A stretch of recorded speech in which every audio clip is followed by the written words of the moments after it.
Well, thank you for the invitation. I think I part company with the speakers, not because of the substance of what is said, but I think the inflating the real significance of international law, which I think is largely a phantom. Thousands of years ago, Thucydides wrote in the Peloponnesian War, "The iron rule of the universe is the strong do what they can and the weak suffer what they must." Unfortunately, international law is basically the winners get to decide what it is. If the winners commit war crimes, they're never held accountable, but the losers sometimes do. Take, for example, the United States involvement in World War II against Japan. We had a very famous Air Force general, Curtis LeMay. He said he was responsible for the fire bombings in Japan, which killed hundreds of thousands of civilians. He said, "We better win the war, otherwise we'll be tried as war criminals." Of course, there was a war crimes tribunal for the Japanese, but not for Curtis LeMay. Harry Truman himself, the evidence is overwhelming, dropped bombs on Hiroshima and Nagasaki, killed 200,000 or more civilians immediately, without any military objective whatsoever. Our General Eisenhower, who led Normandy and D-Day, and Admiral Leahy said it didn't save a single American life. It was totally unnecessary. The Japanese were willing to surrender as long as the emperor could have a titular role, which he did after the surrender terms were taken. The so-called gold standard of international law, the International Tribunal at Nuremberg, the Nazis were charged with a war crime committed by Stalin or the Soviet Union called the massacre of 20,000 Polish officers at Katyn Forest. If we want to be real, we know that no Israeli is ever going to be hauled before the International Criminal Court, no matter what a verdict is. Mr. Putin is not going to end up before the International Criminal Court, no matter what the charges are. Now, one of the issues I think that's been omitted is the complicity of the United States in these violations of Israel.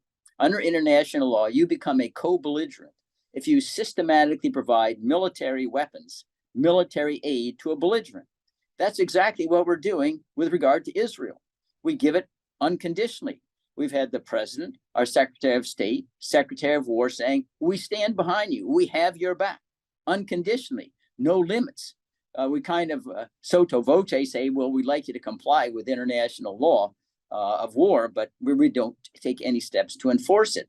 Not only that, we are providing real-time intelligence on the battlefield, which makes us an actual belligerent with Israel against the Palestinians in Gaza, which means it's not just Israel. The United States is responsible for genocide because we're supplying it.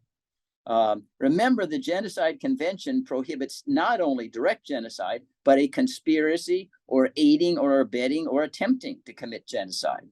And this is a clear case, as the prior speakers have shown, of genocide in plain view.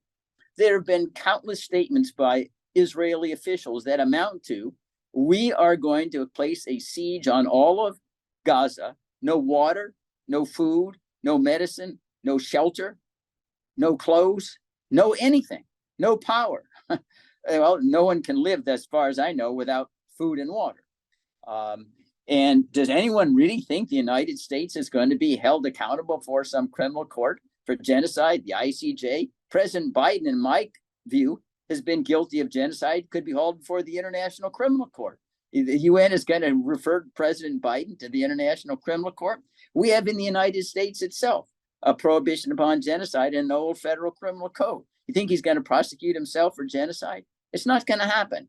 So although international law is a wonderful ambition, as a practical matter, we're just talking about things that are noise.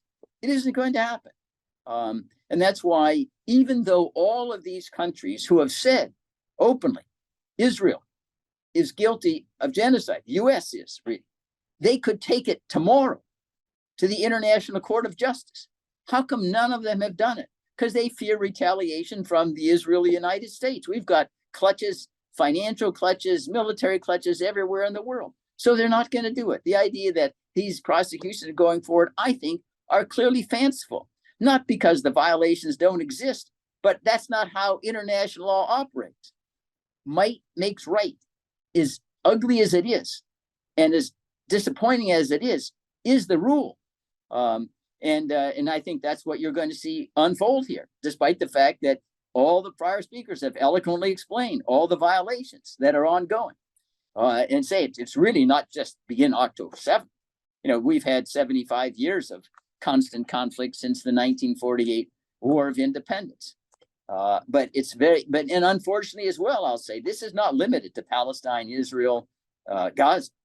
The fact is, every border in the world has been drawn by the sword, not by peace and diplomacy. And that's what international law actually means in fact, as opposed in theory. Despite the theories are wonderful, I applaud them because it shows there's some heart in the human species. But when it comes to what actually is going to happen, I think all these categories that have been identified with great eloquence and the evidence we can prove there, it's going to amount to nothing. And it begins, in my view, right now internationally with the United States. We're the superpower and we ourselves are complicit. We're never going to call ourselves to account. Just like Harry Truman was never going to send himself before the Far Eastern International War Crimes Tribunal for Nagasaki and Hiroshima. So that's basically my observations. I don't really want to disagree with general observations of the other participants, but we need to get earthbound here. I just think we're talking about fantasy land and what's really going to happen.